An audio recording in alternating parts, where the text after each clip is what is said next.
दोस्तों, अमेरिका की सेना के निकलते ही तालिबान ने अपना बिगुल फूंकना शुरू कर दिया है। आज तालिबान ने पहली बार पंजशीर पर अटैक किया है, जिसमें कुछ स्थानीय लोगों के साथ 14 लोगों की जान चली गई है। तालिबान के भी करीब 8 लड़ाकी मारे गए हैं। तालिबान ने एक लाइब्रेरी पर भी अपना निशाना बनाया है, जिसमें तोड़फोड़ की है। इस लाइब्रेरी में लड़के और लड़कियां एक साथ मिलकर पढ़ाई करते थे, जिसके सख्त खिलाफ है तालिबान। इसी के साथ कहा जा रहा है अफगानिस्तान में गृह युद्ध की शुरुआत हो चुकी है। इन सब के पीछे तालिबान का मकसद साफ है कि वो पंजशीर को जीतकर पूरे अफगानिस्तान पर एकाधिकार जमाना चाहता है। पंजशीर की ओर से नॉर्दर्न अलायंस लड़ रहा है, जिन्होंने पहले से ट्रेनिंग ली हुई है, जिसके कारण पंजशीर की ओर से तालिबान को मुंह तोड़ जवाब दिया जा रहा है। लेकिन इन सब के बीच आपको बता दें कि तालिबानियों के पास इस वक्त हथियारों की कोई कमी नहीं है।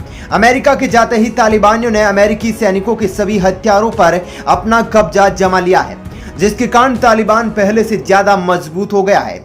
आइए आपको बताते हैं इस वक्त तालिबानियों के हाथ कौन कौन से अमेरिकी हथियार लगे हैं।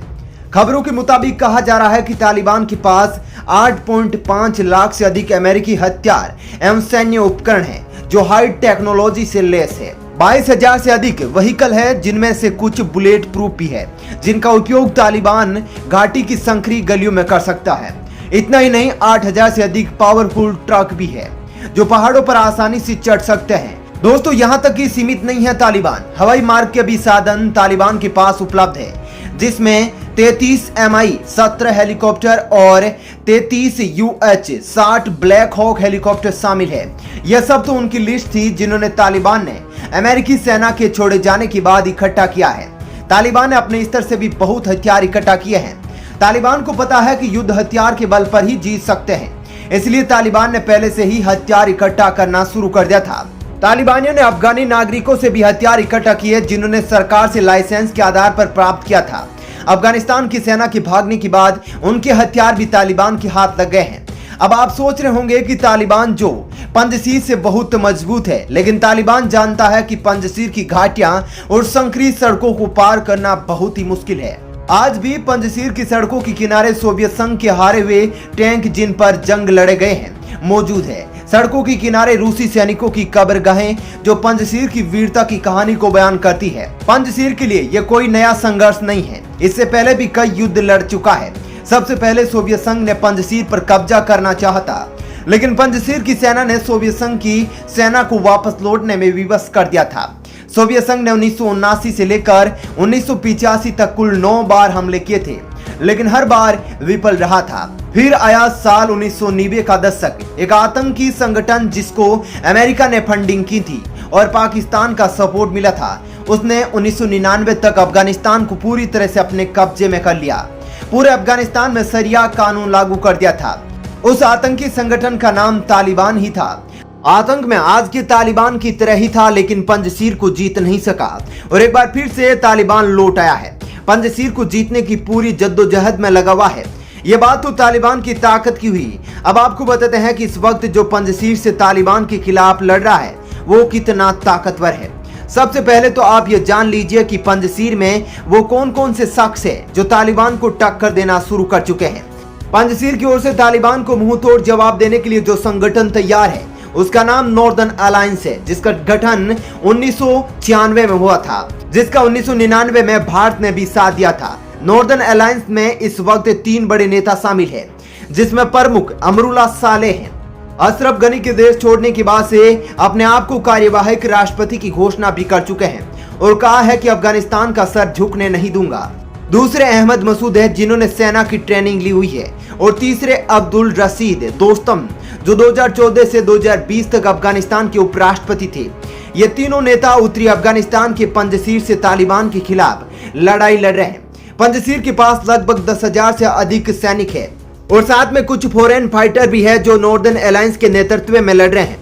खबर यह भी है कि तालिबान के कब्जे के बाद अफगानी आर्मी के कुछ जवान पंजशीर की घाटियों में छिपे थे, जो अमरुल्लाह सालेह के ऐलान का इंतजार कर रहे हैं, जिसके बाद अफगानी आर्मी के जवान भी जंग के मैदान में प्रवेश कर जाएंगे। आपको बता दें कि तालिबान ने सबसे पहले हेरात शहर पर कब्जा किया था, जहां से वो खून खराबे के सहारे काबुल तक पहुंचा था और धीरे धीरे लगभग पूरे अफगानिस्तान पर कब्जा कर लिया। तालिबान को अब केवल पंजशीर को जीतना बाकी रह गया है।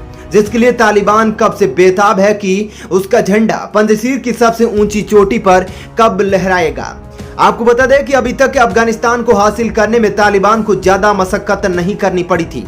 बहुत आसानी से एक जिले के बाद दूसरे और दूसरे के बाद तीसरा जीतता चला गया। अब वो समय आ गया जब तालिबान को अपनी परीक्षा देनी पड़ेगी। तालिबान को अभी तक अफगानिस्तान पर कब्जा करने के लिए किसी भी प्रकार का नुकसान नहीं उठाना पड़ा था। अब पहली बार जंग के समुंदर में तालिबान ने प्रवेश किया है। देखना यह है कि पार उतरता है या वापस लौट आता है। आपको बता दें कि तालिबान के कब्जे के बाद अफगान नागरिक किसी दूसरे मुल्क में पनाह लेने के लिए हर दिन दर दर की ठोकरें खा रहे हैं। अफगानिस्तान से आई तस्वीरों को देखने के लिए आपको अपना कलेजा बड़ा करना होगा। वहां से आई हर एक तस्वीर में दर्द भी। उम्मीद है कि कोई आसमान से उड़ता हुआ जहाज आएगा जो उनको तालिबान के चंगुल से रिहा करवाएगा। तो इस खबर में इतना ही। बने रहिए प्लैनेट 4 के साथ। मिलते हैं एक नई खबर के साथ। लेकिन हाँ, अगर ये खबर अच्छी लगी तो वीडियो को लाइक और चैनल को सब्सक्राइब करना ना भूलिएगा।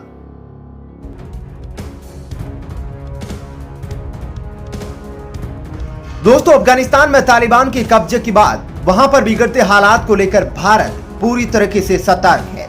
तालिबान को लेकर भारत भविष्य में किसी भी चुनौती को हल्के में लेकर नहीं चल रहा है, क्योंकि तालिबान का पाकिस्तान के साथ संबंधों को बहुत ही नजदीकी के साथ देखा जा रहा है।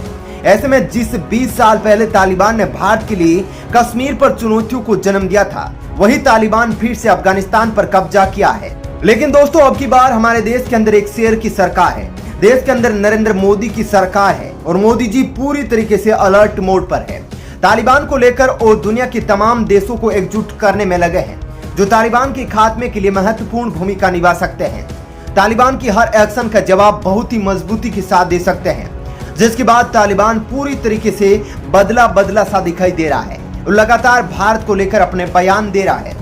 दोस्तों, भारत को तालिबान के खिलाफ एक ऐसा ब्रह्मास्त्र मिल गया है, एक ऐसा हथियार मिल गया है भारत के कब्जे में है, जो तालिबान को रातों रात तबाह कर सकता है, तालिबान का नामो निशान तक मिटा सकता है। और इसी बात को लेकर तालिबान पूरी तरीके से बौखलाया हुआ है और भारत के सामने नाक रगड़ने पर आज मजबूर है। आज भारत के पास इसी हथियार को देखते हुए दोस्तों, तालिबान लगातार मोदी जी को मनाने में लगा हुआ है। दोस्तों, कुछ दिन पहले सोशल मीडिया पर आपने तालिबान के एक नेता का बयान सुना था, जिसमें वह पाकिस्तान के साथ दोस्ती के कसीदे गढ़ रहा था और तालिबान का दूसरा घर पाकिस्तान को बता रहा था। लेकिन भारत ने जैसे ही रूस के राष्ट्रपति व्लादिमीर पुतिन, जर्मनी की चांसलर अमेरिका से बातचीत की, अफगान मुद्दे पर तालिबान की नींद हराम हो गई है और तालिबान एकदम से अपने बयानों पर बदल गया है। दोस्तों, तालिबान जानता है कि भारत जिस प्रकार से दुनिया की महाशक्तियों को उसके खिलाफ कर रहा है, यह उसके लिए बहुत ही ज्यादा खतरनाक है। भारत के विदेश मंत्री एस जयशंकर नरेंद्र